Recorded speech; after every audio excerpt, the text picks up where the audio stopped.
Uy. Pakita mo. Wow. Plastic. Ala. Ano pa yan? Irritated. Oo, at least ano yan, mga magagamit. Uy, lagay ng sabon. O, yung isa din.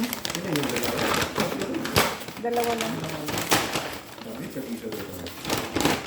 Ganun din.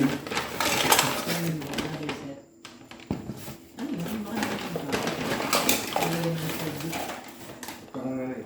Spiral mo. Ganun yung isa ko. Ano ang tawag doon? Yung ano? Yung pang-Korean. Oo, Parang pang-Korean kasi marami silang dishes na ano. yung cheese, biscuit. So, tingnan ko na din. Mystery box na din.